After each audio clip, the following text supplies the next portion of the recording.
A man was sleeping peacefully on a wooden bench. After a while, another man arrived carrying a tray filled with delicious fried rice and chicken. He quietly placed the tray near the sleeping man's head and walked away.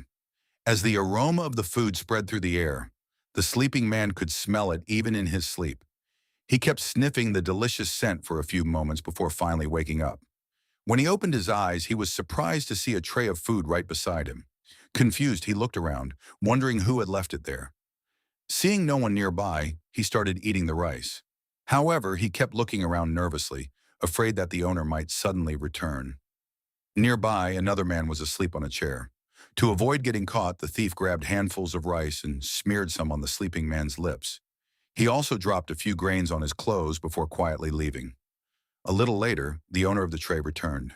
He immediately noticed that someone had eaten from his food. Then he saw the sleeping man on the chair with rice on his lips and clothes. Assuming he was the thief, the owner grabbed him by his shirt and demanded an explanation. The poor man insisted that he had not eaten the rice. Eventually, he managed to convince the owner, who finally let him go.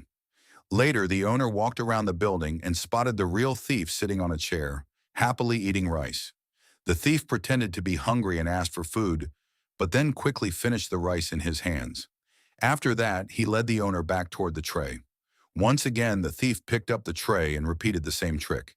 He smeared rice on the sleeping man's lips and scattered some on his clothes.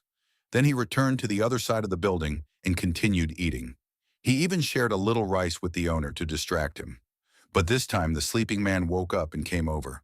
The owner finally realized what had happened. He took the tray away from the thief, grabbed him by his belt, and dragged him away. The thief folded his hands and begged for forgiveness, but the owner refused to listen and took him away as punishment for stealing the food.